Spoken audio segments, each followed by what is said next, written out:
എല്ലാ പ്രിയ കൂട്ടുകാർക്കും ഇന്നത്തെ ഒരു ക്ലാസ്സിലേക്ക് സ്വാഗതം ചെയ്യാണ്. നമ്മളിവിടെ പരിചയപ്പെടുത്തുന്നത് കേരള PSC നടത്തുന്ന വിവിധ പരീക്ഷകൾ ഗുണപ്രദമാകുന്ന രീതിയിൽ യൂണിവേഴ്സിറ്റി LGSന്റെ മെയിൻ എക്സാമും അതോടൊപ്പം തന്നെ നമ്മുടെ LDC എക്സാം, വരാൻ പോകുന്ന LGS എക്സാം, ഇതിനൊക്കെ ഗുണപ്രദമാകുന്ന രീതിയിൽ നമ്മളിവിടെ പരിചയപ്പെടുത്തുന്നത് പ്രീവിയസ് ക്വസ്റ്റ്യൻ പേപ്പറിൽ ചോദിച്ചിരിക്കുന്ന ചോദ്യങ്ങളും ആ ചോദ്യങ്ങളെ അടിസ്ഥാനമാക്കിയിട്ട് കേരള PSC നൽകിയിരിക്കുന്ന ഫൈനൽ ആൻസർ കീ പ്രകാരമുള്ള ഉത്തരങ്ങളും ഒപ്പം എന്തെങ്കിലും അനുബന്ധ കാര്യങ്ങളും PSC പരീക്ഷയിൽ ഈ ചോദ്യവുമായി ബന്ധപ്പെട്ട് ഇനി ചോദിക്കാൻ സാധ്യതയുള്ള അനുബന്ധ കാര്യങ്ങളൊക്കെയാണ് ഈ ഒരു ക്ലാസ്സിലൂടെ നിങ്ങളുടെ മുന്നിലേക്ക് പരിചയപ്പെടുത്താനായിട്ട് പോകുന്നത്. അപ്പോൾ നമുക്ക് നോക്കാം എന്തെല്ലാം ചോദ്യങ്ങളാണ് ഇന്ന് പരിചയപ്പെടുന്നതെന്നും എന്തൊക്കെയാണ് ഓരോ ചോദ്യങ്ങളുമായി ബന്ധപ്പെട്ട് അറിഞ്ഞിരിക്കേണ്ട പ്രധാനപ്പെട്ട കാര്യങ്ങളൊന്നും നമുക്കൊന്ന് പരിശോധിക്കാം. ഇവിടെ നമ്മൾ പരിചയപ്പെടുന്ന ഒന്നാമത്തെ ചോദ്യം, കേരള സർക്കാരിന്റെ 2020 സ്വാതി പുരസ്കാരം നേടിയതാരെന്നാണ് നമ്മുടെ ഒന്നാമത്തെ ചോദ്യമായിട്ട് തന്നിരിക്കുന്നത്. ഈ ഒരു ചോദ്യത്തിന്റെ ഉത്തരം എന്ന് പറയുന്നത് ഓപ്ഷൻ ഡി ആണ്. ഡോക്ടർ എൽ സുബ്രഹ്മണ്യം എന്നതാണ് ഈ ഒരു ചോദ്യത്തിന്റെ ഉത്തരമായിട്ട് വരിക. അപ്പോൾ ആ ഒരു സമയത്ത് കേരള PSC നടത്തിയ ഈ ഒരു പരീക്ഷയുടെ സമയത്ത് കറണ്ട് അഫയേഴ്സുമായി ബന്ധപ്പെട്ട് ചോദിച്ചൊരു ചോദ്യമാണ്. അപ്പോൾ ഇവിടെ 2020 ഡോക്ടർ എൽ സുബ്രഹ്മണ്യത്തിന് ഈ ഒരു പുരസ്കാരം ലഭിക്കുന്നത്. പക്ഷേ ഇത് 2017 അടിസ്ഥാനമാക്കിയിട്ടാണ് ഈ ഒരു പുരസ്കാരം നൽകുന്നത് എന്ന കാര്യം ഓർത്തിരിക്കുക. 2017 സ്വാതി പുരസ്കാരമാണ്, സ്വാതി സംഗീത പുരസ്കാരമാണ് 2020 പ്രഖ്യാപിക്കുന്നത്. അത് ലഭിക്കുന്ന ആർക്കാന്ന് വെച്ചാൽ ഉത്തരമായിട്ട് വരേണ്ടത് ഡോക്ടർ എൽ സുബ്രഹ്മണ്യമാണ്. അപ്പോൾ അദ്ദേഹം ഏത് വാദ്യോപകരണവുമായി ബന്ധപ്പെട്ടിരിക്കുന്നു വേണമെങ്കിൽ പരീക്ഷയ്ക്ക് ഇനി ചോദിക്കാം. അവിടെ നമ്മൾ ഉത്തരമായിട്ട് വരേണ്ടത് വയലിൻ ആണെന്ന കാര്യം ഓർത്തിരിക്കുക. അപ്പോൾ വയലിൻ വാദ്യോപകരണവുമായി ബന്ധപ്പെട്ടിരിക്കുന്ന വ്യക്തിത്വമാണ് ഡോക്ടർ എൽ സുബ്രഹ്മണ്യം. 2024 നമ്മൾ പരീക്ഷ എഴുതാൻ പോകുമ്പോൾ അവിടെ കേരള PSC പരീക്ഷയിൽ ചോദിക്കാൻ സാധ്യതയുള്ളത് 2024 ജനുവരി മാസം 2024 ജനുവരി മാസം 11-ാം തീയതി 2021 സ്വാതി പുരസ്കാരം പ്രഖ്യാപിച്ചു. 2024 ജനുവരി 11 പ്രഖ്യാപിച്ച 2021 സ്വാതി സംഗീത പുരസ്കാരമാണ്. ഇത് ലഭിച്ചത് പ്രമുഖ കർണാടക സംഗീതജ്ഞനായ PR കുമാര കേരളവർമ്മയ്ക്കാണ്. ഈ ഒരു പുരസ്കാരം ലഭിച്ചത് PR കുമാര കേരളവർമ്മയ്ക്കാണെന്ന കാര്യം ഓർത്തിരിക്കുക. PR കുമാര കേരളവർമ്മയ്ക്കാണ് ഈ ഒരു പുരസ്കാരം ലഭിച്ചത്. അപ്പോൾ 2021 ഈ ഒരു പുരസ്കാരം ഇപ്പോഴാണ് നൽകുന്നത്, 2024 അത് പ്രഖ്യാപിക്കുന്നത്. അപ്പോൾ 2024 ജനുവരി 11 ഈ ഒരു പ്രഖ്യാപനമൊക്കെ ആയിട്ടുള്ള വാർത്ത വരുന്നത്. അപ്പോൾ അവിടെ പ്രഖ്യാപിച്ച 2021 അത് ലഭിച്ച ഏറ്റവും അവസാനമായി പ്രഖ്യാപിച്ചിരിക്കുന്ന ഇതാണ്. അത് ലഭിച്ചിരിക്കുന്ന ആർക്കാന്ന് വരാൻ പോകുന്ന പരീക്ഷയിൽ ചോദിക്കാവുന്നതാണ്. നമ്മുടെ LDC LGS പരീക്ഷയിലൊക്കെ ചോദിക്കാം. PR കുമാര കേരളവർമ്മ എന്ന കാര്യം ഓർത്തിരിക്കുക. കർണാടക സംഗീതത്തിന്റെ വിവിധ മേഖലകളിൽ നൽകിയ സംഭാവനകളൊക്കെ പരിഗണിച്ചാണ് കുമാര കേരളവർമ്മയെ ഈ ഒരു പുരസ്കാരം തെരഞ്ഞെടുക്കുന്നത്. ഇതിന്റെ സമ്മാനത്തുക എന്ന് പറയുന്നത് 2 ലക്ഷം രൂപയാണ്. 2 ലക്ഷം രൂപയാണ് ഇതിന്റെ സമ്മാനത്തുക. ഒപ്പം സർട്ടിഫിക്കറ്റും പ്രശസ്തി പത്രവും പൊന്നാടയൊക്കെ അടങ്ങുന്നതാണ് ഈ ഒരു പുരസ്കാരം എന്ന കാര്യം ഓർത്തിരിക്കുക. ഇനി അടുത്ത ചോദ്യത്തിലേക്ക് വരാം. അടുത്ത ചോദ്യം, പ്രശസ്ത തിരക്കഥാകൃത്തും സംവിധായകനുമായിരുന്ന സച്ചി 2020 ജൂൺ 18 അന്തരിച്ചു. അദ്ദേഹത്തിന്റെ പൂർണ്ണമായ പേര് എന്താണെന്നാണ് നമ്മുടെ ചോദ്യമായിട്ട് ചോദിച്ചിരിക്കുന്നത്. ഇവിടെ ഓപ്ഷൻ ബി ആണ് നമ്മുടെ ഉത്തരമായിട്ട് വരുന്നത്. KR സച്ചിദാനന്ദൻ എന്നതാണ് അദ്ദേഹത്തിന്റെ പൂർണ്ണമായിട്ടുള്ള പേര്. അപ്പോൾ ഇവിടെ നമ്മൾ പരിചയപ്പെടുന്നത് KR സച്ചിദാനന്ദൻ എന്നതാണ് അദ്ദേഹത്തിന്റെ പൂർണ്ണ നാമം. അപ്പോൾ 2024 നമ്മൾ പരീക്ഷ എഴുതാൻ പോകുമ്പോൾ സച്ചിയുമായി ബന്ധപ്പെട്ട് എന്തെങ്കിലും കാര്യങ്ങൾ കറണ്ട് അഫയേഴ്സ് ആയിട്ട് ബന്ധപ്പെട്ട് അന്ന് ചോദിച്ചു. അപ്പോൾ ഇവിടെ എന്തെങ്കിലും കാര്യങ്ങൾ ചോദിക്കുമോ എന്ന് നമുക്കൊന്ന് പരിശോധിക്കാം. അപ്പോൾ ഇവിടെ 68ാമത്തെ നാഷണൽ ഫിലിം അവാർഡിലേക്ക് വരുമ്പോൾ 68ാമത് നാഷണൽ ഫിലിം അവാർഡിലേക്ക് വരുമ്പോൾ അവിടെ മികച്ച സംവിധായകനുള്ള പുരസ്കാരം ലഭിച്ചിരിക്കുന്ന ആർക്കാന്ന് വെച്ചാൽ ഉത്തരമായിട്ട് വരേണ്ടത് അയ്യപ്പനും കോശിയും എന്ന സിനിമ സംവിധാനം ചെയ്ത സച്ചി ആണെന്ന കാര്യം ഓർത്തിരിക്കുക. അപ്പോൾ അയ്യപ്പനും കോശി എന്ന 2020 പുറത്തിറങ്ങിയ മലയാളത്തിലെ സൂപ്പർ ഹിറ്റ് ചലച്ചിത്രമാണ്. അപ്പോൾ 2020 ചലച്ചിത്രങ്ങളൊക്കെ പരിഗണിച്ചുകൊണ്ടാണ് 68ാമത് നാഷണൽ ഫിലിം അവാർഡ് പ്രഖ്യാപിക്കുന്നത്. അതിൽ മികച്ച സംവിധായകനായിട്ട് തെരഞ്ഞെടുത്തത് നമ്മുടെ സച്ചിയാണ്. KR സച്ചിദാനന്ദൻ എന്നതാണ് അദ്ദേഹത്തിന്റെ പൂർണ്ണനാമം. അദ്ദേഹം അന്തരിച്ചത് 2020 ജൂൺ 18 അപ്പോൾ 68ാമത് നാഷണൽ ഫിലിം അവാർഡ് മികച്ച സംവിധായകനാരാണ്? സച്ചിയാണെന്ന കാര്യം ഓർത്തിരിക്കുക. ഇനി 68ാമത് നാഷണൽ ഫിലിം അവാർഡാണ് നമ്മളിവിടെ പരിചയപ്പെട്ടത്. എന്നാൽ ഈ അവസാനമായിട്ട് പ്രഖ്യാപിച്ചിരിക്കുന്നത് 69ാമത് നാഷണൽ ഫിലിം അവാർഡാണ്. 69ാമത് നാഷണൽ ഫിലിം അവാർഡുമായി ബന്ധപ്പെട്ട ചോദ്യങ്ങളാണ് നമുക്ക് വരാൻ പോകുന്ന പരീക്ഷകളിലൊക്കെ പ്രതീക്ഷിക്കേണ്ടത്. 69ാമത് നാഷണൽ ഫിലിം അവാർഡുമായി ബന്ധപ്പെട്ട് അറിഞ്ഞിരിക്കേണ്ട പ്രധാനപ്പെട്ട ഫാക്റ്റുകൾ നമുക്ക് ഇന്നത്തെ ഈ ഒരു ക്ലാസ്സിൽ ഈ ഒരു ചോദ്യവുമായി ബന്ധപ്പെട്ടുകൊണ്ട് നമുക്കൊന്ന് പരിചയപ്പെടാം വളരെ വേഗത്തിൽ. ആദ്യമായിട്ട് നമ്മൾ പരിചയപ്പെടുന്നത് 69ാമത് നാഷണൽ ഫിലിം അവാർഡ് പ്രഖ്യാപിച്ചപ്പോൾ അതിൽ മികച്ച നടനായിട്ട് തെരഞ്ഞെടുത്തത് അല്ലു അർജുനെയാണെന്ന കാര്യം ഓർത്തിരിക്കുക. 69ാമത് നാഷണൽ ഫിലിം അവാർഡ് പ്രഖ്യാപിച്ചപ്പോൾ മികച്ച നടനായിട്ട് തെരഞ്ഞെടുത്തത് ആരെയാണെന്ന് ചോദിച്ചാൽ ഉത്തരമായിട്ട് വരേണ്ടത് അല്ലു അർജുനാണ്. പുഷ്പ ദ റൈസ് എന്ന് പറയുന്ന 2021 സൂപ്പർ ഹിറ്റ് ആയിട്ടുള്ള ഒരു ചലച്ചിത്രമാണ്. അപ്പോൾ 69ാമത്തെ നാഷണൽ ഫിലിം അവാർഡ് എന്ന് പറയുമ്പോൾ 2021 പുറത്തിറങ്ങിയ സിനിമയെ അടിസ്ഥാനമാക്കിയിട്ടാണ് ഈ ഒരു പുരസ്കാരങ്ങൾ ഈ അടുത്ത് പ്രഖ്യാപിച്ചത്. അപ്പോൾ ആ ഒരു പുരസ്കാരത്തിൽ മികച്ച നടൻ ആരാണ്? അല്ലു അർജുനാണ്. ഇനി അടുത്തത് മികച്ച നടി ആയിട്ട് 2 പേരെയാണ് തെരഞ്ഞെടുത്തത്. ഇപ്പോൾ മികച്ച നടിമാരായിട്ട് 2 പേരാണ് ഉള്ളത്. അതിൽ ഒന്നാമത്തെ പേര് ആലിയ ഭട്ടാണ്. ഒന്നാമത്തെ പേര് ആലിയ ഭട്ട്. ഇനി രണ്ടാമത്തെ വ്യക്തി കൃതി സനോൻ എന്ന പേര് ഓർത്തിരിക്കുക. കൃതി സനോൻ. അപ്പോൾ ഇവിടെ നമ്മൾ മികച്ച നടനും പരിചയപ്പെട്ടു, മികച്ച നടിയും നമ്മൾ പരിചയപ്പെട്ടു. ഈ മികച്ച നടൻ അല്ലു അർജുനാണ്. അതിനൊരു പ്രത്യേകത കൂടിയുണ്ട്. മികച്ച നടൻ എന്ന ഈ ഒരു ദേശീയ പുരസ്കാരം ആദ്യമായിട്ട് ലഭിക്കുന്ന ഒരു തെലുങ്ക് നടൻ എന്നൊരു പ്രത്യേകത ആർക്കുണ്ട്? അല്ലു അർജുൻ ഉണ്ടെന്ന കാര്യം ഒന്ന് ഓർത്തിരിക്കണം. ഇനി മികച്ച നടനും നടിയും പഠിച്ചു. ഇനി മികച്ച സംവിധായകൻ. 68ാമത്തെ നാഷണൽ ഫിലിം അവാർഡിൽ സച്ചിയാണ് മികച്ച സംവിധായകൻ എന്ന് ഞാൻ പറഞ്ഞു. അയ്യപ്പനും കോശി എന്ന ചലച്ചിത്രമാണ് അവിടെ അദ്ദേഹത്തിന് ഈ ഒരു നേട്ടം നേടിക്കൊടുത്തതെന്ന് നമ്മൾ പറഞ്ഞു. 69ാമത്തെ നാഷണൽ ഫിലിം അവാർഡിലേക്ക് വരുമ്പോൾ അവിടെ മികച്ച സംവിധായകനായിട്ട് വരുന്നത് മറാത്തി ചലച്ചിത്രമായ ഗോദാവരി സംവിധാനം ചെയ്ത നിഖിൽ മഹാജൻ ആണെന്ന കാര്യം ഓർത്തിരിക്കുക. അപ്പോൾ ഇവിടെ നമ്മൾ പരിചയപ്പെടുന്നത് നിഖിൽ മഹാജൻ എന്ന പേരാണ്. നിഖിൽ മഹാജൻ എന്ന പേരാണ് ഇവിടെ നമ്മൾ പരിചയപ്പെടുന്നത്. അപ്പോൾ ആരാണ് നിഖിൽ മഹാജൻ? 69ാമത് നാഷണൽ ഫിലിം അവാർഡിൽ മികച്ച സംവിധായകൻ. ഏതാണ് അദ്ദേഹം സംവിധാനം ചെയ്ത സിനിമ എന്ന് ചോദിച്ചാൽ മറാത്തി സിനിമയായ ഗോദാവരി ആണെന്ന കാര്യം ഓർക്കുക. അപ്പോൾ ഇവിടെ നമ്മൾ മികച്ച നടൻ പരിചയപ്പെട്ടു, മികച്ച നടിമാരെ പരിചയപ്പെട്ടു, അതോടൊപ്പം തന്നെ മികച്ച സംവിധായകനെയും പരിചയപ്പെട്ടു. എന്നാൽ മികച്ച സിനിമ നമ്മൾ ഇതുവരെ പരിചയപ്പെട്ടില്ല. മികച്ച സിനിമയായിട്ട് നമുക്കിവിടെ അറിയേണ്ടത് റോക്കട്രി ദ നമ്പി എഫക്റ്റ് എന്ന് പറയുന്ന സിനിമയാണ്. ആർ മാധവന്റെ റോക്കട്രി ദ നമ്പി എഫക്റ്റ് എന്നതാണ് മികച്ച സിനിമ എന്ന കാര്യം ഓർത്തിരിക്കുക. Rocketry the Nambi effect. Rocketry the Nambi effect എന്നതാണ് മികച്ച സിനിമ എന്ന കാര്യം ഓർത്തിരിക്കുക. ഇപ്പം നമ്മളിവിടെ പറഞ്ഞത് റോക്കട്രി ദ നമ്പി എഫക്റ്റ് എന്ന സിനിമയാണ് 69ാമത്തെ നാഷണൽ ഫിലിം അവാർഡിൽ മികച്ച സിനിമയായിട്ട് തെരഞ്ഞെടുത്തത്. എന്നാൽ മികച്ച ജനപ്രിയ ചിത്രം ഏതാണെന്ന് ചോദിക്കും. 2021 പുറത്തിറങ്ങിയ ലോകം മൊത്തം തന്നെ ശ്രദ്ധയാകർഷിച്ച ഒരു ഇന്ത്യൻ സിനിമയാണ് RRR എന്ന് പറയുന്ന ചലച്ചിത്രം. അപ്പോൾ ഇവിടെ മികച്ച ജനപ്രിയ ചിത്രമായിട്ട് തിരഞ്ഞെടുത്തത് RRR എന്ന ചലച്ചിത്രത്തെയാണ്. നമ്മളിപ്പോൾ മികച്ച സിനിമ പരിചയപ്പെട്ടു, മികച്ച ജനപ്രിയ ചിത്രം പരിചയപ്പെട്ടു. അങ്ങനെയാണെങ്കിൽ നമ്മുടെ ഈ 69ാമത്തെ നാഷണൽ ഫിലിം അവാർഡിൽ മികച്ച മലയാള ചിത്രമായിട്ട് തിരഞ്ഞെടുത്തത് 2021 പുറത്തിറങ്ങി നമ്മുടെ പ്രേക്ഷക ഹൃദയങ്ങളിലൊക്കെ ഇടം പിടിച്ച മലയാളത്തിലെ വളരെ ഹിറ്റായിട്ടുള്ള ഒരു ചലച്ചിത്രമാണ് ഹോം എന്ന് പറയുന്ന ചലച്ചിത്രം. അപ്പോൾ ഹോം എന്ന് പറയുന്ന ചലച്ചിത്രമാണ് മലയാളത്തിലെ മികച്ച ചിത്രമായിട്ട് 2021 ഈ പറഞ്ഞ ഫിലിം അവാർഡിൽ തിരഞ്ഞെടുത്തത്. ഈ ഹോമിലെ അഭിനയത്തിന് നടൻ ഇന്ദ്രൻസ് 2021 ഈ പറയുന്ന ഹോം എന്ന് പറയുന്ന ചലച്ചിത്രത്തിലെ അഭിനയത്തിന് 69ാമത് നാഷണൽ ഫിലിം അവാർഡിൽ മികച്ച നടനുള്ള സ്പെഷ്യൽ ജൂറി പുരസ്കാരം ആർക്ക് ലഭിച്ചിട്ടുണ്ട്?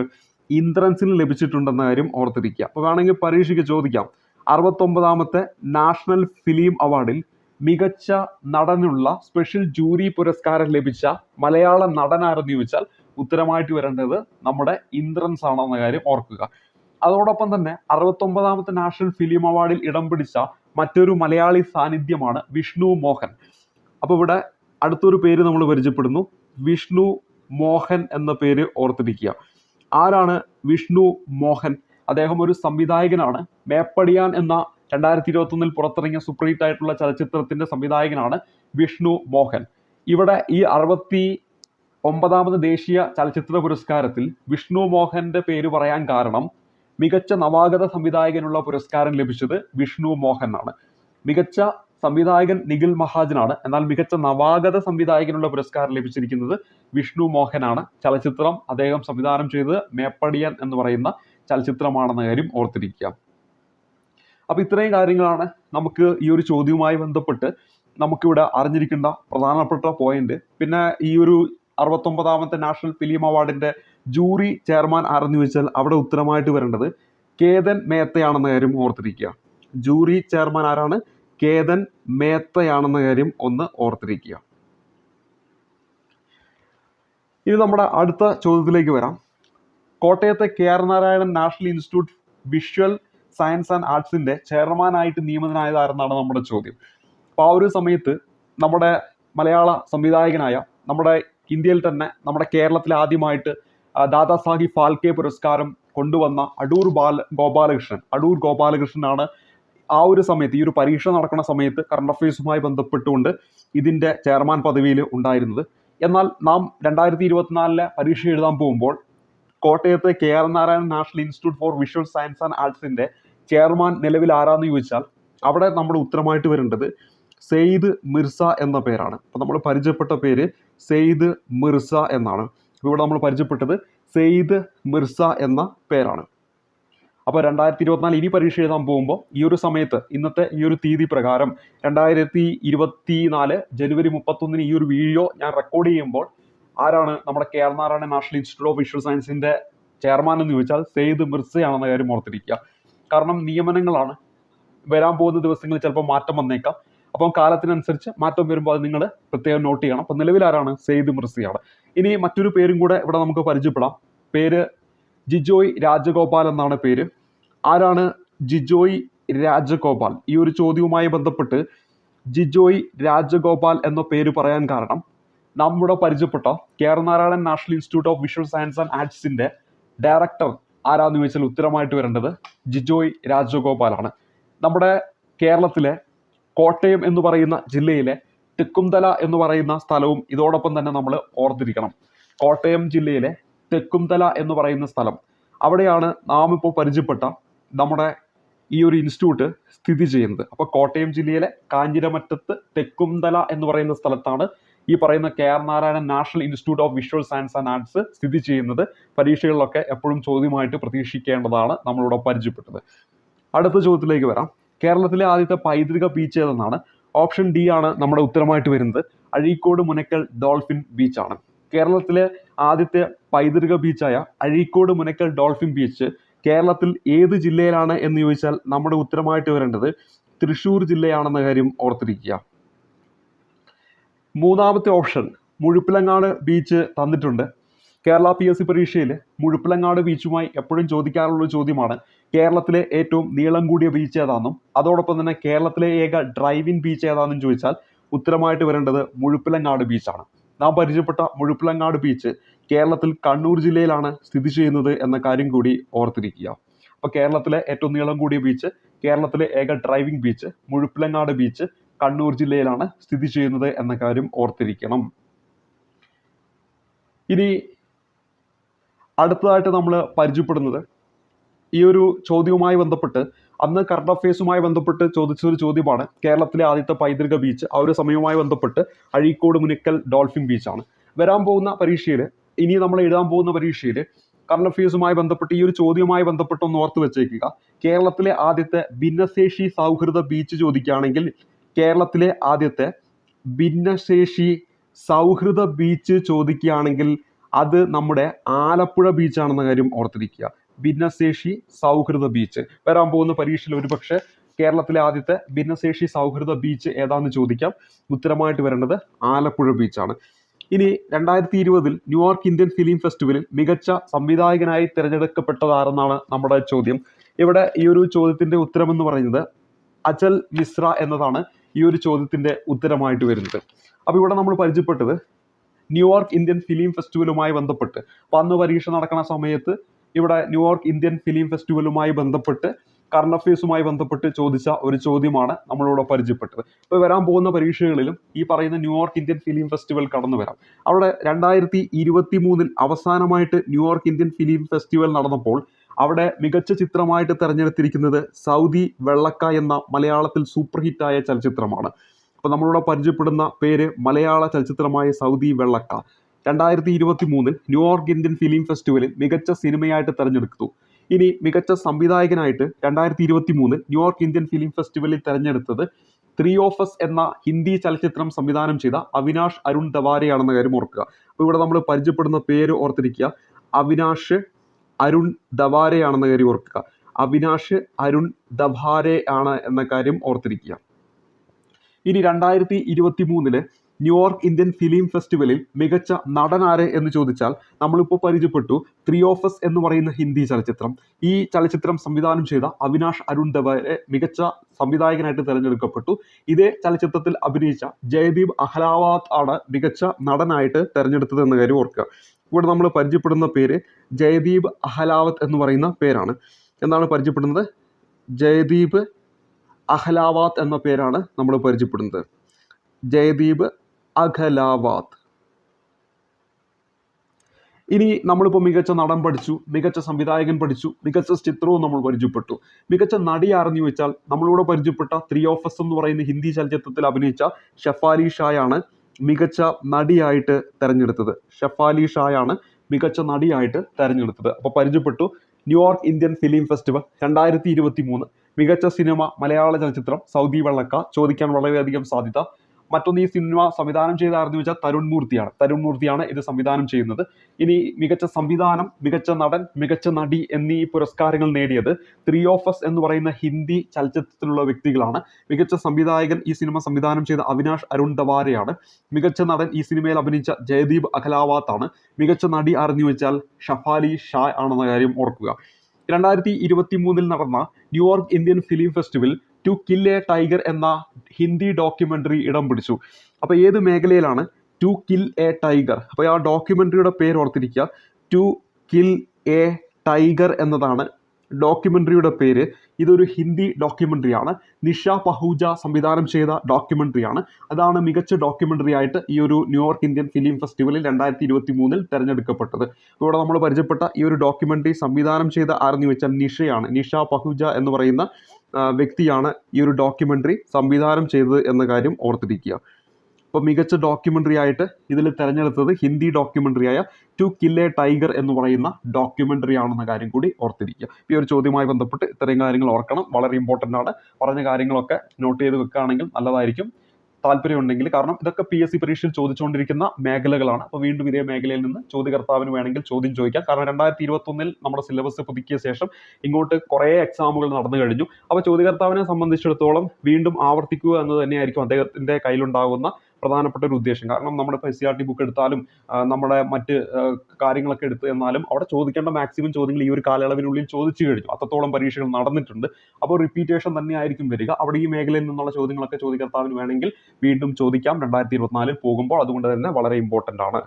ഇനി അടുത്തത് പ്രീവിയസ് ആയിട്ട് ചോദിച്ചത്, ഇതിപ്പോൾ നമ്മൾ പരിചയപ്പെട്ടു. അടുത്ത ചോദ്യത്തിലേക്ക് വരാം. 2020 രാജ്യാന്തര യോഗാ ദിനത്തിന് വേദിയായ സ്ഥലമാണ് ചോദിച്ചിരിക്കുന്നത്.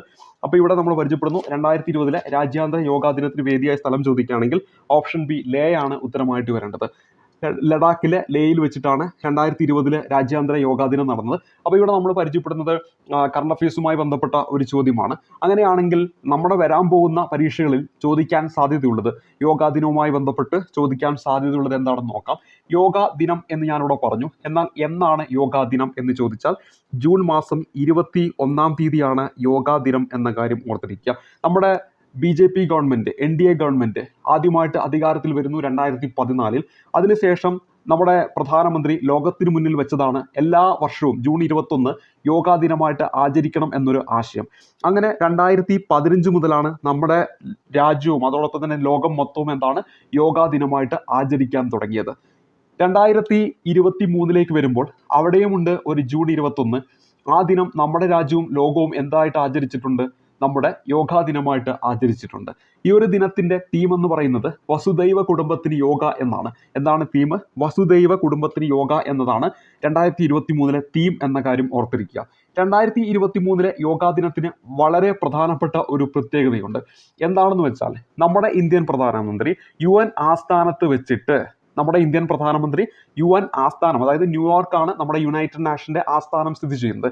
അവിടെ വെച്ചിട്ട് നമ്മുടെ ഇന്ത്യൻ പ്രധാനമന്ത്രിയുടെ നേതൃത്വത്തിൽ യോഗാ സെഷൻ നടന്നു. ചരിത്രത്തിൽ ആദ്യമായിട്ടാണ് UN ആസ്ഥാനത്ത് ഇത്തരത്തിലൊരു യോഗാ സെഷൻ നടന്നത്. അപ്പോൾ ഇവിടെ UN എന്ന പേര് ഓർത്തിരിക്കണം. കാരണം 2023 യോഗാ ദിനം ഈ പറയുന്ന ജൂൺ 21 നമ്മുടെ പ്രധാനമന്ത്രി എവിടെയാണ് നേതൃത്വം കൊടുത്തതെന്ന് വെച്ചാൽ അത് UN ഹെഡ്ക്വാർട്ടറായ ന്യൂയോർക്കിലാണെന്ന കാര്യം പ്രത്യേകം ഒന്ന് നോട്ട് ചെയ്ത് വെച്ചേക്കുക.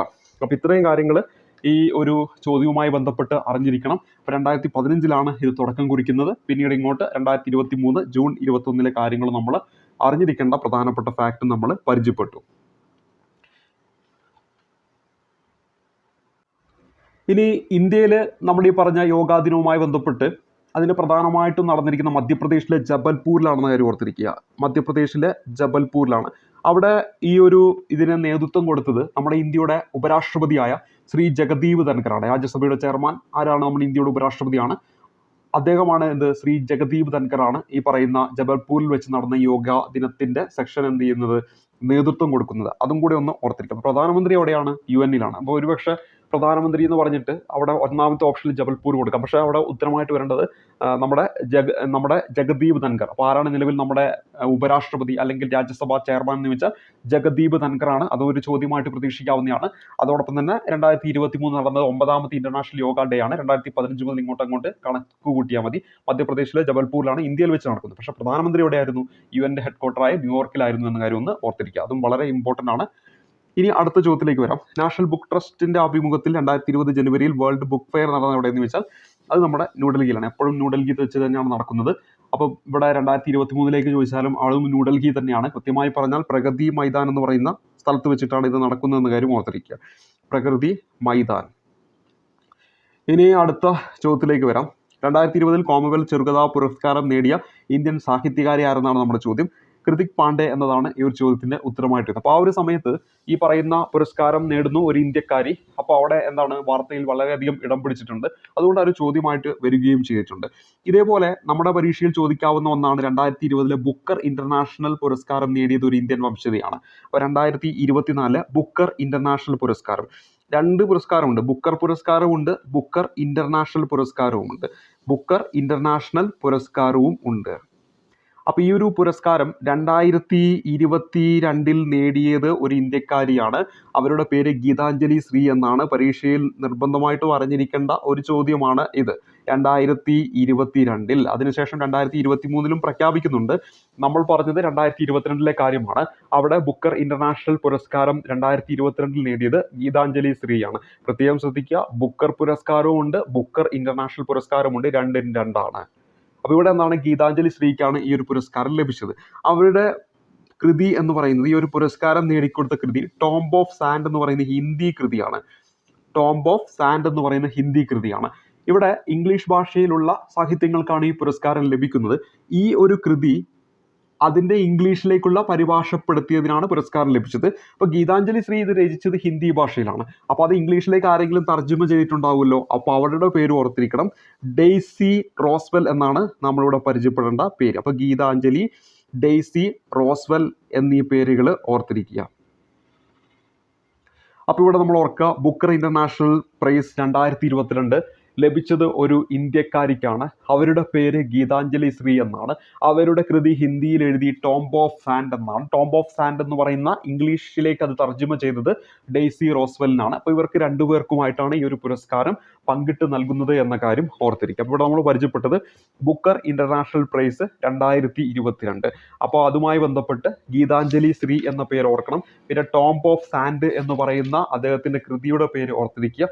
ഡെയ്സി റോസ്വെൽ ആണ് ഇത് അങ്ങോട്ട് തർജ്ജമ ചെയ്തത്, ഇംഗ്ലീഷ് ഭാഷയിലേക്ക് തർജ്ജമ ചെയ്തത് എന്ന കാര്യം ഓർത്തിരിക്കണം. അപ്പൊ ഇവർക്ക് രണ്ടുപേർക്കുമായിട്ടാണ് ഈ ഒരു പുരസ്കാരം എന്ത് ചെയ്യുന്നത്, പങ്കിട്ട് നൽകുന്നത് എന്ന കാര്യം കൂടി ഓർത്തിരിക്കുക. അപ്പോൾ വരാൻ പോകുന്ന പരീക്ഷയിൽ ചോദിക്കാൻ സാധ്യതയുള്ളതാണ് ഈ പറയുന്ന ഇന്റർനാഷണൽ ബുക്കർ പ്രൈസ് ലഭിച്ച ഇന്ത്യൻ വംശജയുമായിട്ട് അല്ലെങ്കിൽ ഇന്ത്യക്കാരിയുമായി ബന്ധപ്പെട്ട ഈ ഒരു ചോദ്യം എന്ന കാര്യം ഓർത്തിരിക്കുക. അങ്ങനെയാണെങ്കിൽ ഞാനിവിടെ ബുക്കർ ഇന്റർനാഷണൽ പ്രൈസ് പരിചയപ്പെട്ടു.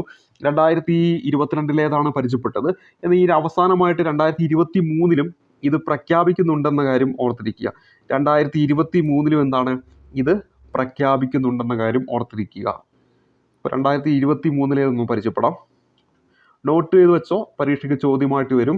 2023 ഈ ഒരു പുരസ്കാരം ലഭിച്ചിരിക്കുന്നത് ജോർജി ഗോസ്പോഡിനോവ് എന്ന് പറയുന്ന വ്യക്തിക്കാണ്. നമ്മളിവിടെ പരിചയപ്പെടുന്നത് 2023 ഇന്റർനാഷണൽ ബുക്കർ പ്രൈസ് പ്രഖ്യാപിച്ചപ്പോൾ അത് ലഭിച്ചത് ആർക്കാണ് എന്ന് ചോദിച്ചാൽ ജോർജി എന്ന പേര് ഓർത്തിരിക്കുക.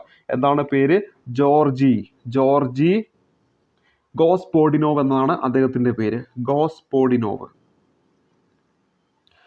അപ്പോൾ അദ്ദേഹത്തിന്റെ ഏത് കൃതിക്കാണ് എന്ന് ചോദിച്ചാൽ ടൈം ഷെൽട്ടർ എന്ന കൃതിക്കാണ്. കൃതിയുടെ പേര് ഞാനിവിടെ എഴുതി.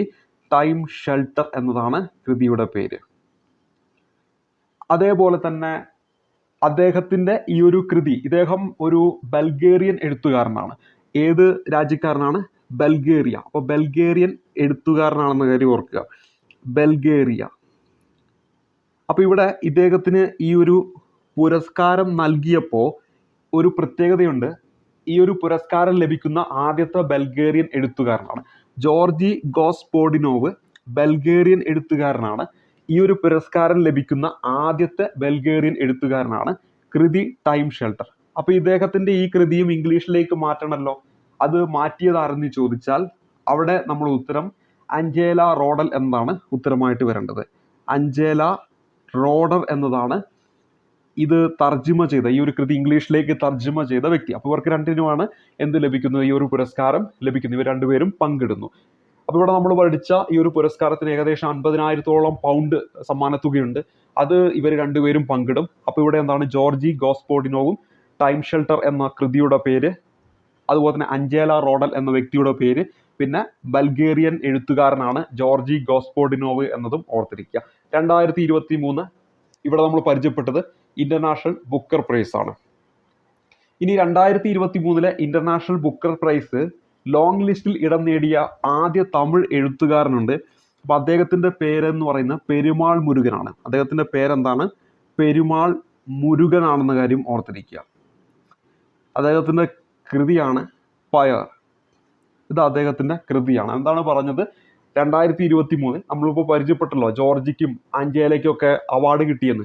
അപ്പോൾ ആ ഒരു ഇന്റർനാഷണൽ ബുക്ക് പ്രൈസിൽ അതിൻ്റെ അവാർഡ് നിർണയമൊക്കെ ആയിട്ട് ബന്ധപ്പെട്ട് ലോങ് ലിസ്റ്റിൽ ഇടം പിടിച്ച ആദ്യ തമിഴ് എഴുത്തുകാരൻ, ഇന്റർനാഷണൽ ബുക്കർ പ്രൈസ് ലോങ് ലിസ്റ്റിൽ ഇടം പിടിച്ച, ഇന്റർനാഷണൽ ബുക്കർ പ്രൈസ് ലോങ് ലിസ്റ്റിൽ ഇടം പിടിച്ച ആദ്യ തമിഴ് എഴുത്തുകാരനാണ് പെരുമാൾ മുരുകൻ. അദ്ദേഹത്തിന് കൃതി ഫയർ എന്ന് പറയുന്ന കൃതിയാണെന്ന കാര്യം കൂടി ഓർത്തിരിക്കുക. അപ്പോൾ നമ്മൾ ഇത്ര നേരം പരിചയപ്പെട്ടത് ഇന്റർനാഷണൽ ബുക്കർ പ്രൈസുമായി ബന്ധപ്പെട്ട കാര്യങ്ങളാണ്. ഇനി ഞാൻ ഓൾറെഡി പറഞ്ഞു ഇന്റർനാഷണൽ ബുക്കർ പ്രൈസും ഒപ്പം ബുക്കർ പ്രൈസും രണ്ടും രണ്ടാണെന്ന് പറഞ്ഞു. ഇന്റർനാഷണൽ ബുക്കർ പ്രൈസ് എന്ന് പറയുമ്പോൾ ഇംഗ്ലീഷ് ഭാഷയിലേക്ക് വരുന്ന കൃതികളുമായി ബന്ധപ്പെട്ട് കൊടുക്കുന്നതാണ്. 2023 ബുക്കർ സമ്മാനം ലഭിച്ചത് ആർക്കാന്നും കൂടെ ഒന്ന് പഠിക്കുകയാണ്. ബുക്കർ സമ്മാനം 2023 വരുമ്പോൾ 2023 അവസാനം പ്രഖ്യാപിച്ചു. അത് ലഭിച്ചത് ആർക്കാന്ന് വെച്ചാൽ പോൾ ലഞ്ചിനാണ് ലഭിച്ചത്. അപ്പോൾ അദ്ദേഹത്തിൻ്റെ പേര് ഓർത്ത് വെച്ചോ, പോൾ ലഞ്ച് ആണ്. ഇദ്ദേഹം ഒരു അയർലൻഡുകാരനാണ്. പ്രോഫറ്റ് സോങ് എന്ന് പറയുന്ന കൃതിക്കാണ് പുരസ്കാരം ലഭിച്ചത് എന്ന കാര്യം കൂടി ഓർത്തിരിക്കുക. Prophet song. അപ്പോൾ പ്രോഫറ്റ് സോങ് എന്ന് പറയുന്ന കൃതിക്കാണ് ഇദ്ദേഹത്തിന് ഈ ഒരു പുരസ്കാരം ലഭിക്കുന്നത്. അപ്പോൾ ഇവിടെ നമ്മൾ പരിചയപ്പെട്ടത് 2023 പോൾ ലഞ്ച് എന്ന പേര് ഓർക്കണം. പ്രോഫറ്റ് സോങ് എന്ന് പറയുന്ന അദ്ദേഹത്തിൻ്റെ കൃതി ഓർത്തിരിക്കുക. ഇനി 2023 ബുക്കർ പ്രൈസിൻ്റെ ഷോർട്ട് ലിസ്റ്റിൽ ഇടം നേടിയ വെസ്റ്റേൺ ലെയിൻ എന്ന പുസ്തകം രചിച്ച ആരെന്ന് ചോദിച്ചാൽ ഒരു ഇന്ത്യൻ വംശജയാണ്.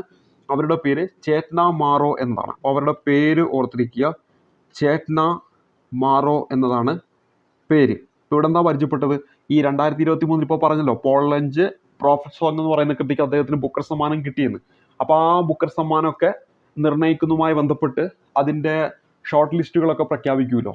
അപ്പോൾ അവിടെ ഷോർട്ട് ലിസ്റ്റിൽ ഇടം നേടിയ ഒരു ഇന്ത്യൻ വംശജയായിട്ടുള്ള ചേറ്റ്ന മാറോയുടെ ഒരു പുസ്തകമുണ്ട്. അതാണ് വെസ്റ്റേൺ ലെയിൻ എന്ന് പറയുന്നത്. ആ പുസ്തകത്തിൻ്റെ പേര് ചോദിക്കുകയാണെങ്കിൽ വെസ്റ്റേൺ ലെയിൻ എന്ന പേര് ഓർത്തിരിക്കുക. വെസ്റ്റേൺ ലെയിൻ എന്ന പേര് ഓർത്തിരിക്കണം. അപ്പോൾ നമ്മളിവിടെ പരിചയത്ത് ബുക്കർ സമ്മാനമാണ്. ബുക്കർ സമ്മാനവുമായി ബന്ധപ്പെട്ട് 2023 പോൾ ലഞ്ച്, അതുപോലെ തന്നെ പ്രോഫറ്റ് സോങ്, ഒപ്പം ഒരു ഇന്ത്യൻ വംശജയുടെ പേര് ചേറ്റ്ന മാറോ. 2023 ബുക്കർ പ്രൈസിൻ്റെ ഷോർട്ട് ലിസ്റ്റിൽ ഇടം നേടിയ വെസ്റ്റേൺ ലെയിൻ എന്ന പുസ്തകം രചിച്ച വ്യക്തിയാണ് നാം ഇപ്പോൾ പരിചയപ്പെട്ട ഈ ഒരു പേരെന്ന് ഓർത്തിരിക്കുക. ഇനി നമ്മുടെ അടുത്ത ചോദ്യത്തിലേക്ക് വരാം. ചുവടെ ചേർത്തിട്ടുള്ളവയിൽ ഇന്ത്യയേക്കാൾ വലുപ്പമുള്ള രാജ്യം ഏതാന്ന് ചോദിച്ചാൽ ഓപ്ഷൻ എ ആണ്, ബ്രസീലാണ് ഉത്തരമായിട്ട് വരേണ്ടത്. വലുപ്പത്തിൽ 5ാം സ്ഥാനത്ത് ബ്രസീൽ, ഇന്ത്യ ആണെങ്കിൽ 7ാം സ്ഥാനത്ത്. ലോകത്തിലെ രാജ്യങ്ങളെ നമ്മൾ വലുപ്പത്തിൻ്റെ അടിസ്ഥാനത്തിൽ തിട്ടപ്പെടുത്തുമ്പോൾ 5ാം സ്ഥാനത്താണ് ഏത് വരുന്നത്? ബ്രസീൽ വരുന്നത്. 7ാം സ്ഥാനത്താണ് ഇന്ത്യ വരുന്നത് എന്ന കാര്യം ഓർക്കുക. അപ്പോൾ ഇവിടെ നമ്മൾ പരിചയപ്പെട്ടിരിക്കുന്നത് ഈ ഒരു ക്ലാസ്സിലെ 10ാമത്തെ ചോദ്യം ഓപ്ഷൻ എ ആണ് നമ്മുടെ ഉത്തരമായിട്ട് വരിക. ഇന്ത്യയുടെ അക്ഷാംശ വ്യാപ്തിയാണ് ഇവിടെ ചോദിച്ചിരിക്കുന്നത്. ഇവിടെ നമ്മൾ ഉത്തരം ഓപ്ഷൻ ബി ആണ്. 8 ഡിഗ്രി 4 മിനിറ്റ് നോർത്ത് മുതൽ 37°6' നോർത്ത് എന്നതാണ് നമ്മുടെ ഇന്ത്യയുടെ അക്ഷാംശ വ്യാപ്തി. അപ്പോൾ ഇന്ത്യയുടെ അക്ഷാംശ വ്യാപ്തിയുണ്ട്, അതുപോലെ തന്നെ ഇന്ത്യയുടെ രേഖാംശ വ്യാപ്തിയും നമ്മൾ എന്ത് ചെയ്യണം, പരീക്ഷയ്ക്ക് ചോദിക്കാറുള്ളതാണ്. അത് നമ്മൾ പഠിക്കാൻ വേണ്ടി ചെറിയൊരു ടിപ്പിലൂടെ നമ്മൾ പഠിക്കാറുണ്ട്. അതായത് 8 എന്ന് നമ്മൾ എഴുതി, അതിൻ്റെ പകുതി 4 എഴുതുക, ഇനി 4ൻ്റെ 1 കുറച്ച് 3 എഴുതുക, പിന്നെ ഈ 8നോട് 1 കുറച്ച് 7 എഴുതുക, തുടർന്ന് ആ 7നോട് 1 കുറച്ച് 6 എഴുതുക, തുടർന്ന് 6 നമ്മൾ ഇവിടെ എഴുതുക, 6നോട് 1 കൂട്ടി 7 ഇവിടെ എഴുതുക, 7നോട് 1 കൂട്ടി 8 ഇവിടെ എഴുതുക, 8നോട് 1 കൂട്ടി 9 എഴുതുക, ഈ 7നെ പിടിച്ചിട്ട് ഇവിടെ എഴുതുക. 5ഉം 2ഉം കൂട്ടിയാൽ നമുക്ക് എന്ത് കിട്ടണം, 7 കിട്ടും എന്നറിയാം. അങ്ങനെയാണെങ്കിൽ 25 എന്ന് എഴുതുക. ഇത്രയും ചെയ്താൽ മതി. അക്ഷാംശ രേഖാംശ വ്യാപ്തികൾ സിമ്പിളായിട്ട് പഠിക്കാം. 8 degree 4 minute, 37 degree 6 minute, 68 degree 7 minute, 97 degree 25 minute. ഇനി ദിശയാണ് അറിഞ്ഞിരിക്കേണ്ടത്. നമ്മുടെ ഇന്ത്യ പൂർണ്ണമായിട്ടും ഉത്തരാർദ്ധഗോളത്തിലാണ്, അതായത് നോർത്തേൺ ഹെമിസ്ഫിയറിലാണ്. അതുകൊണ്ട് തന്നെ അക്ഷാംശം നമ്മൾ പറയുമ്പോൾ രണ്ടിൻ്റെയും ഭാഗത്ത് നോർത്ത് എന്ന് വരണം. അതുകൊണ്ടാണ് option D 8 degree 4 minute east, 37 degree 6 minute east എന്ന് കൊടുത്തിട്ടുണ്ട്. ഈസ്റ്റ് അല്ല, നോർത്താണ്, അക്ഷാംശമാണ് ചോദിച്ചിരിക്കുന്നത്. അതുകൊണ്ടാണ് ഓപ്ഷൻ ഡി നമ്മൾ പരിഗണിക്കാത്തത്. അതേപോലെ തന്നെ ഇനി രേഖാംശ വ്യാപ്തിയിലേക്ക് വരുമ്പോൾ അവിടെ ഈസ്റ്റ് എന്നാണ് വരേണ്ടത്. അപ്പോൾ ഇവിടെ എന്താണ്, 68 degree 7 minute east, 97 degree 25 minute east. ഇതിനിടയിലായിട്ടാണ് ഇന്ത്യയുടെ രേഖാംശ വ്യാപ്തി എന്ന് പറയുന്നത്. അപ്പോൾ ഈ ഒരു രീതിയിൽ അക്ഷാംശ വ്യാപ്തിയും അതോടൊപ്പം തന്നെ രേഖാംശ വ്യാപ്തിയും പഠിച്ചു വെക്കണം, പരീക്ഷകളിൽ ചോദിക്കും. അതുപോലെ തന്നെ 82.5 ഡിഗ്രി ഈസ്റ്റ്, 82.5 ഡിഗ്രി ഈസ്റ്റ് ആണ് നമ്മുടെ ഇന്ത്യയുടെ മാനക രേഖാംശം. നമ്മൾ ടൈമൊക്കെ കണക്കാക്കുന്നത് ഈ ഒരു രേഖാംശം വെച്ചിട്ടാണ്. 82.5 ഡിഗ്രി പൂർവ്വ രേഖാംശം എന്ന് തരാം, അല്ലെങ്കിൽ ഈസ്റ്റ് എന്നും തരാം. ഇതാണ് ഇന്ത്യയുടെ മാനക രേഖാംശം എന്ന കാര്യം ഓർത്തിരിക്കുക. ഒപ്പം ഈ ഒരു ചോദ്യവുമായി ബന്ധപ്പെട്ട് നമ്മുടെ ഇന്ത്യയുടെ വിസ്തീർണം ചോദിക്കുകയാണെങ്കിൽ അതും ചെറിയൊരു ടിപ്പിലൂടെ പഠിക്കാം. 3ഉം 2ഉം നമ്മളിവിടെ എഴുതുക, 3ഉം 2ഉം നമ്മളിവിടെ എഴുതുക. അതിനുശേഷം ഈ 2 എഴുതുക, അതേപോലെ തന്നെ ഒരു ഗ്യാപ്പ് ഇട്ടിട്ട് 3 എഴുതുക അവസാനമായിട്ട്. ഈ 3ഉം 2ഉം കൂടെ ഗുണിച്ച് കഴിഞ്ഞാൽ 6 കിട്ടുമെന്നറിയാം. 6നോട് 1 കൂട്ടിയാൽ 7 കിട്ടുമെന്നറിയാം. 7നോട് 1 കൂട്ടിയാൽ 8 കിട്ടുമെന്നും അറിയാം. 32,87,263 ചതുരശ്ര കിലോമീറ്റർ ആണ് ഇന്ത്യയുടെ വിസ്തീർണം എന്ന് പറയുന്നത്. അല്ലെങ്കിൽ നമുക്കിത് 3.28 ദശലക്ഷം കിലോമീറ്റർ എന്നും പറയാം. 3.28 ദശലക്ഷം കിലോമീറ്റർ എന്താണ്, 10 ലക്ഷം എന്ന് പറയാം അല്ലെ. ദശലക്ഷം എന്ന് പറയുമ്പോൾ 10 ലക്ഷം. അപ്പോൾ ഇവിടെ 32,87,268 ആണ്. അപ്പോൾ ഇവിടെ എന്താണ്, 3.28 ദശലക്ഷം എന്നാണ് പറയുക. 3.28 ദശലക്ഷം കിലോമീറ്റർ എന്നും ഓപ്ഷനിൽ തരാമെന്ന കാര്യം ഓർക്കുക. കാരണം 32, 87, 263 ഇത് ഓപ്ഷനിൽ കൊടുക്കുമ്പോൾ കുറേ സ്പേസ് വേണ്ടി വരും. അപ്പോൾ PSC എന്ത് ചെയ്യും, 3.28 ദശലക്ഷം കിലോമീറ്റർ എന്ന് അങ്ങോട്ട് തരും. അപ്പോൾ ഈ രണ്ട് രീതിയിലും ഒന്ന് പഠിച്ചു വെക്കുക. ഇനി അടുത്തത് ഇന്ത്യയുടെ കര അതിർത്തി ചോദിക്കുകയാണെങ്കിൽ 15,106.7 കിലോമീറ്റർ ആണ്. ഇത് കര അതിർത്തിയാണ്. 15,106.7 കിലോമീറ്റർ ആണ്. ഇത് നമ്മുടെ NCERT ബുക്കിൽ 15,200 എന്നും കൊടുത്തിട്ടുണ്ട്. അപ്പോൾ സാഹചര്യങ്ങൾക്കനുസരിച്ച് ഉത്തരം രേഖപ്പെടുത്തുക. 15,106.7 രണ്ടും ഒരിക്കലും തരത്തില്ല, ഏതെങ്കിലും ഒന്നേ തരത്തുള്ളൂ. അപ്പോൾ 15,106.7 അല്ലെങ്കിൽ 15,200 ആണ് ഇന്ത്യയുടെ കര അതിർത്തി എന്ന് പറയുന്നത്. ഇനി പരീക്ഷയ്ക്ക് അറിഞ്ഞിരിക്കേണ്ട ഒന്ന് ഇന്ത്യയുടെ തെക്ക് വടക്ക് നീളമാണ്. നമ്മൾ ഇന്ത്യ എന്ന് പറയുന്ന നമ്മുടെ ഇന്ത്യയുടെ ഭൂപടം എടുക്കുകയാണെങ്കിൽ ഇന്ത്യയുടെ ഈ പറയുന്ന തെക്ക് വടക്ക് നീളം നമുക്ക് അറിഞ്ഞിരിക്കണം. അത് നമ്മൾ സിമ്പിളായിട്ട് പഠിക്കും. 1, 2, 3, 4 3214 കിലോമീറ്റർ ആണ്. ഇത് ഇന്ത്യയുടെ തെക്ക് വടക്ക് നീളമാണ്. ഇനി നമ്മുടെ കിഴക്ക് പടിഞ്ഞാറ് നീളം ഇന്ത്യയുടെ ചോദിക്കുകയാണെങ്കിൽ 29.33 ആണെന്ന് കാര്യം ഓർത്തിരിക്കുക. 29.33 ആണ് ഇന്ത്യയുടെ എന്താണ് കിഴക്ക് പടിഞ്ഞാറ് നീളം എന്ന കാര്യം ഓർത്തിരിക്കുക. അപ്പോൾ ഇന്ത്യയുടെ തെക്ക് വടക്ക് നീളം ചോദിച്ചാൽ 1, 2, 3, 4 അതായത് 3, 2, 1, 4 3214 കിലോമീറ്റർ. മറ്റതാണെങ്കിൽ 29.33 കിലോമീറ്റർ ആണ് ഇന്ത്യയുടെ കിഴക്ക് പടിഞ്ഞാറ് നീളം എന്ന കാര്യം ഓർത്തിരിക്കുക. ഇനി ഇന്ത്യയുടെ കടൽ തീര അതിർത്തി ചോദിക്കുകയാണെങ്കിൽ 7,516.6 കിലോമീറ്റർ ആണെന്ന കാര്യം ഓർക്കുക. ഇന്ത്യയുടെ കടൽ തീര അതിർത്തി എന്ന് പറയുന്നത്. അപ്പോൾ ഇന്ത്യയുടെ കര അതിർത്തി ഓൾറെഡി പഠിച്ചു. 15,106.7 അല്ലെങ്കിൽ 15,200 കിലോമീറ്റർ ആണ്. ഇവിടെ കടൽ തീര അതിർത്തിയാണ് 7,516.6 കിലോമീറ്റർ ആണെന്ന കാര്യം ഓർത്തിരിക്കുക. ഇത്രയും കാര്യങ്ങൾ ഈ ഒരു ചോദ്യവുമായി ബന്ധപ്പെട്ട് എപ്പോഴും PSC ചോദിക്കാറുള്ളതാണ്. ബേസിക് ആയിട്ട് അറിഞ്ഞിരിക്കുന്ന കാര്യങ്ങളാണ് ഒന്ന് പരിചയപ്പെട്ടു പോയത്. ഇന്ത്യയുടെ ഏറ്റവും വലിയ പീഠഭൂമി ചോദിച്ചാൽ അത് നമ്മുടെ ഡക്കാൻ പീഠഭൂമിയാണ്. ഇന്ത്യയിലെ ഏറ്റവും വലിയ പീഠഭൂമിയാണ് നമ്മുടെ ഡക്കാൻ പീഠഭൂമി എന്ന കാര്യം ഓർത്തിരിക്കുക. നമ്മുടെ പശ്ചിമഘട്ട പൂർവ്വഘട്ടം ഈ രണ്ട് മലനിരകൾക്കിടയിലായിട്ട് സ്ഥിതി ചെയ്യുന്ന ഡക്കാൻ പീഠഭൂമിയാണ് ഇന്ത്യയിലെ ഏറ്റവും വലിയ പീഠഭൂമി എന്ന കാര്യം ഓർക്കുക. അതേപോലെ തന്നെ ഡക്കാൻ പീഠഭൂമിയുടെ വടക്ക് എന്ന് പറയുന്നത് സത്പുര മലനിരകൾ വരുന്നുണ്ട്. തെക്ക് എന്ന് പറയുമ്പോൾ നമ്മുടെ കന്യാകുമാരി. അപ്പൊ ഈ സത്പുര മലനിരകൾ മുതൽ ഈ പറയുന്ന തെക്ക് കന്യാകുമാരി വരെ വ്യാപിച്ചു കിടക്കുന്നതാണ് നമ്മുടെ ഡക്കാൻ പീഠഭൂമി എന്ന കാര്യം ഓർത്തിരിക്കുക. ഇനി അടുത്ത ചോദ്യത്തിലേക്ക് വരുമ്പോൾ ഹിൽ സ്റ്റേഷനുകളുടെ രാജകുമാരി കൊടൈക്കനാലാണ്. ഹിൽ സ്റ്റേഷനുകളുടെ രാജകുമാരി കൊടൈക്കനാലാണ്. അപ്പൊ ഹിൽ സ്റ്റേഷനിലൊക്കെ പോകുമ്പോൾ ഈ രാജകുമാരിയൊക്കെ പോകുന്ന കൊടയൊക്കെ ചൂടിയിട്ടായിരിക്കും. ഹിൽ സ്റ്റേഷനുകളിലൊക്കെ രാജകുമാരി പോകുന്നത് എങ്ങനെയാണ്? കൊടയൊക്കെ ചൂടിയിട്ടാണ്. അപ്പൊ ഹിൽ സ്റ്റേഷനുകളുടെ രാജകുമാരി കൊടൈക്കനാലാണ്. നമ്മൾ കണ്ടിട്ടില്ലേ തോണിമാരൊക്കെ ഇങ്ങനെ കൊടയും പിടിച്ചു പോകുന്നത്? അപ്പോൾ അതാണ് ഹിൽ സ്റ്റേഷനുകളുടെ രാജകുമാരി കൊടൈക്കനാൽ എന്ന് ഓർത്തിരിക്കുക. അവിടെ തന്നെ സഞ്ചാരികളുടെ പറുദീസ, സഞ്ചാരികളുടെ സ്വർഗം എന്നൊക്കെ അറിയപ്പെടുന്ന നമ്മുടെ കാശ്മീർ താഴ്വരയാണ്. അപ്പൊ സഞ്ചാരികളുടെ പറുദീസ എന്നും സഞ്ചാരികളുടെ പറുദീസ എന്നും സ്വർഗം എന്നും അറിയപ്പെടുന്ന ഏതാണ്? കാശ്മീർ താഴ്വരയാണെന്ന കാര്യം ഓർത്തിരിക്കുക. ഇനി ദൈവത്തിന്റെ താഴ്വര ഏതാണ്? കുളുവാണ്. ദൈവത്തിന്റെ താഴ്വര ചോദിച്ചാൽ അത് കുളുവാണ്. നമ്മൾ കേട്ടിട്ടില്ലേ, നമ്മുടെ കുളിയൻ ഒരു ദൈവമാണ് അല്ലെ? അപ്പൊ ആ ഒരു ദൈവവുമായി ബന്ധപ്പെട്ട് ഓർത്തു വെച്ചാൽ മതി. ദൈവത്തിന്റെ താഴ്വര എന്ന് പറയുമ്പോൾ കുളു എന്ന് ഓർത്തു വെക്കുക. ഇനി മറ്റൊന്ന് സുഖവാസ കേന്ദ്രങ്ങളുടെ റാണി. ഞാനിവിടെ പറഞ്ഞു ഹിൽ സ്റ്റേഷനുകളുടെ രാജകുമാരി എന്നറിയപ്പെടുന്നത് കൊടൈക്കനാലാണ്. സുഖവാസ കേന്ദ്രങ്ങളുടെ റാണി എന്ന് ചോദിച്ചിട്ടുണ്ടെങ്കിൽ മസൂറി ആണെന്ന കാര്യം ഓർത്തിരിക്കുക. സുഖവാസ കേന്ദ്രങ്ങളുടെ റാണി എന്നാണ് ചോദിക്കുന്നെങ്കിൽ അത് നമ്മുടെ മസൂറിയാണ്. സുഖവാസ കേന്ദ്രങ്ങളുടെ റാണി എന്നാണ് ചോദിക്കുന്നെങ്കിലോ അവിടെ നമ്മൾ ഉത്തരമായിട്ട് വരേണ്ടത് മസൂറി ആണ് എന്ന കാര്യം ഓർത്തിരിക്കുക. അപ്പൊ തൊട്ടു മുമ്പ് പരിചയപ്പെട്ടു ഹിൽ സ്റ്റേഷനുകളുടെ രാജകുമാരി, അത് കൊടൈക്കനാല്. റാണി എന്ന് പറയുമ്പോഴും മസൂറി എന്ന് പറയുമ്പോൾ ആ റായിൽ വെച്ചിട്ടാണ് നമ്മൾ തുടങ്ങുക. മസൂറി, റാണി, റ റ റ അത് വെച്ചിട്ട് വേണമെങ്കിൽ ഒന്ന് കണക്ട് ചെയ്ത് ഓർത്താൽ വെച്ച് ഓപ്ഷനിലേക്ക് പോകുമ്പോൾ ഈ ഒരു രീതിയിൽ ഓർത്ത് വെച്ചാൽ നമുക്ക് ഉത്തരത്തിലേക്ക് എത്താൻ പറ്റും. ചിലപ്പോൾ കൺഫ്യൂഷൻ വരും ഈ ഇത്തരത്തിലുള്ള ചോദ്യങ്ങളൊക്കെ പരീക്ഷകളിൽ നമ്മൾ കാണുമ്പോൾ. അപ്പോൾ സുഖവാസ കേന്ദ്രങ്ങളുടെ റാണി എന്നാണ് ചോദിക്കുന്നതെങ്കിൽ മസൂറിയാണ്. ഹിൽ സ്റ്റേഷനുകളുടെ രാജകുമാരി എന്ന് ചോദിച്ചാൽ അത് കൊടൈക്കനാലാണ്.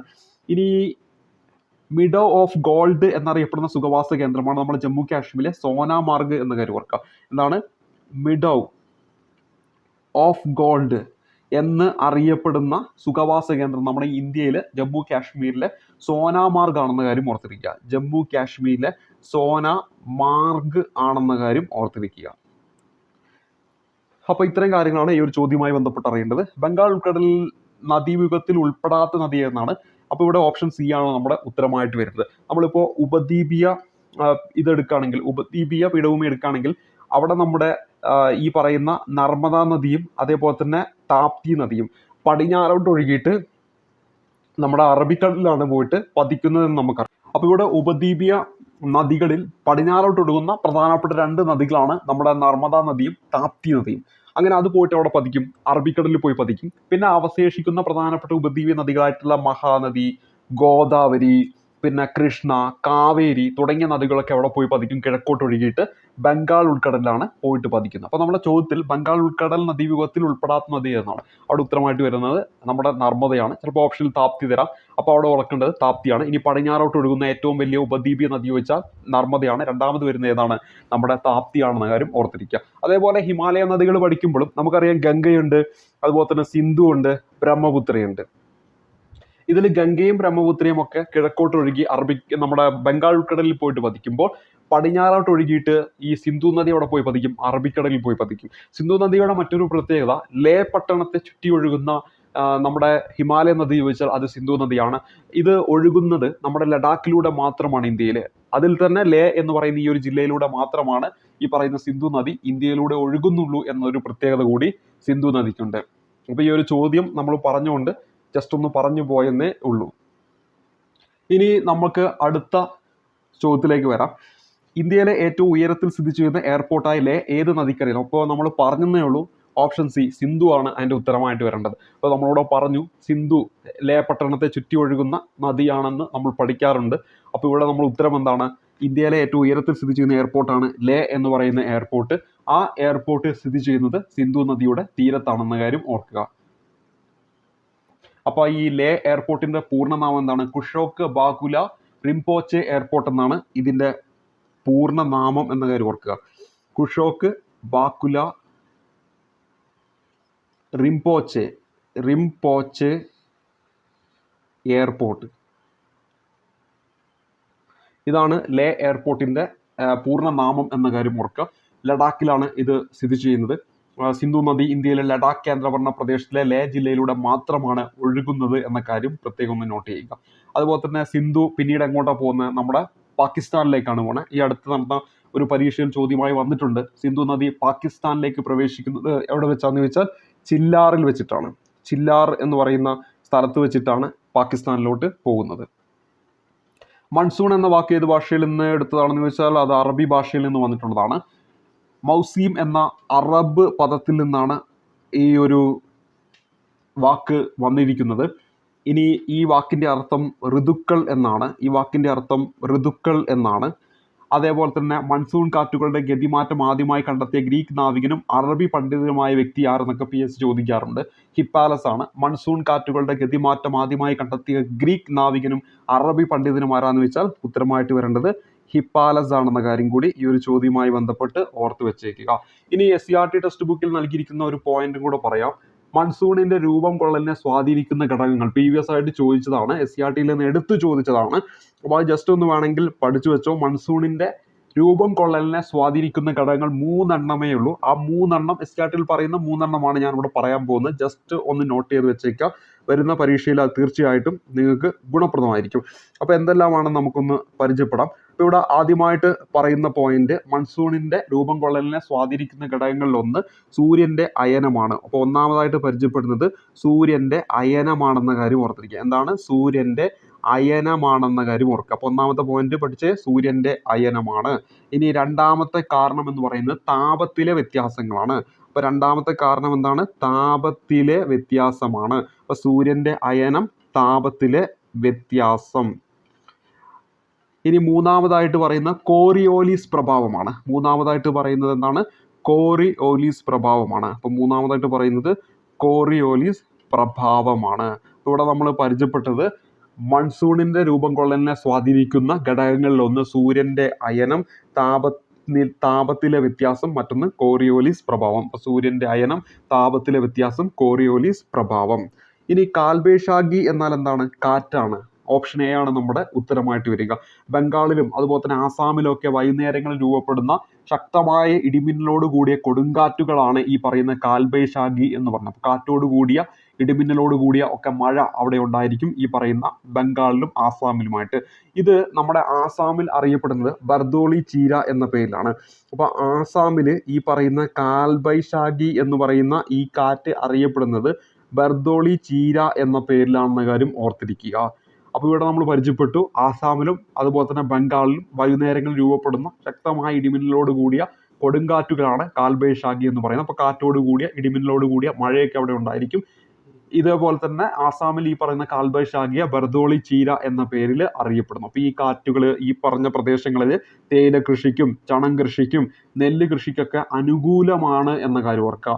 അനുകൂലമാണ് എന്ന കാര്യം ഓർത്തിരിക്കണം.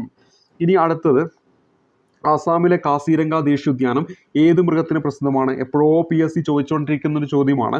ഒറ്റക്കൊമ്പൻ കണ്ടാമൃഗം എന്നാണ് ഉത്തരമായിട്ട് വരേണ്ടത്. അപ്പോൾ ഇവിടെ നമ്മൾ പരിചയപ്പെട്ടു എന്താണ്? ആസാമിലാണ് കാസിരംഗ ദേശീയോദ്യാനം. എവിടെയാണ് കാസിരംഗ ദേശീയോദ്യാനം? ആസാമിലാണ്. ആസാമിലാണ് എന്ത്? കാസിരംഗ ദേശീയോദ്യാനം. മിനി കാസിരംഗ എന്നറിയപ്പെടുന്ന ഏതാണ്? ആസാമിലുള്ള രാജീവ് ഗാന്ധി ഒറാങ് ദേശീയോദ്യാനമാണ്. രാജീവ് ഗാന്ധി ഒറാങ് ദേശീയോദ്യാനം ഇതും ആസാമിൽ തന്നെയാണ്. ഇതിനെയാണ് മിനി കാസിരംഗ എന്ന് വിശേഷിപ്പിക്കുന്നത് എന്ന കാര്യം ഓർത്തിരിക്കുക. ഇനി അടുത്തത് ഇപ്പോൾ നമ്മൾ പറഞ്ഞു ഒറ്റക്കൊമ്പൻ കണ്ടാമൃഗത്തിന്റെ സംരക്ഷണവുമായി ബന്ധപ്പെട്ട് ആസാമിലെ കാസിരംഗ ദേശീയോദ്യാനം. അങ്ങനെയാണെങ്കിൽ നമ്മുടെ ഇപ്പോൾ ഇവിടെ ഓപ്ഷൻ ഡിയിൽ സിംഹം എന്ന് കൊടുത്തിട്ടുണ്ട്. ഏഷ്യൻ സിംഹങ്ങളെ സംരക്ഷിക്കുന്ന ഇന്ത്യയിലെ ഏക ദേശീയോദ്യാനം ചോദിച്ചാൽ അത് ഗിർ നാഷണൽ പാർക്കാണ്. അത് എവിടെയാണെന്ന് ചോദിച്ചാൽ അത് നമ്മുടെ ഗുജറാത്തിലാണെന്ന കാര്യം ഓർത്തിരിക്കുക. ഗുജറാത്തിലാണ്. ഗിർ നാഷണൽ പാർക്കിന്റെ പ്രത്യേകത ഏഷ്യൻ സിംഹങ്ങളെ സംരക്ഷിക്കുന്ന ഇന്ത്യയിലെ ഏക ദേശീയോദ്യാനമാണ്. ഇനി നമ്മുടെ കാശ്മീരി മാനുകളെ സംരക്ഷിക്കുന്ന ദേശീയോദ്യാനമുണ്ട്. അത് ഏതാണെന്ന് വെച്ചാൽ അത് നമ്മുടെ ഡച്ചിങ്കാം ദേശീയോദ്യാനമാണ്. ജമ്മു കാശ്മീരിലാണ്. ഡച്ചിങ്കാം ദേശീയോദ്യാനം എവിടെയാണ്? ജമ്മു കാശ്മീരിലാണെന്ന കാര്യം ഓർക്കുക. കാശ്മീരി മാനുകളെ സംരക്ഷിക്കുന്ന ഡച്ചിങ്കാം ദേശീയോദ്യാനം, കാശ്മീരി മാനുകളെ സംരക്ഷിക്കുന്ന ഡച്ചിങ്കാം ദേശീയോദ്യാനം ജമ്മു കാശ്മീരിലാണ്. അതുപോലെ തന്നെ ഇന്ത്യയിലെ ഏറ്റവും വലിയ ദേശീയോദ്യാനമാണ് ഹെമീസ് ദേശീയോദ്യാനം.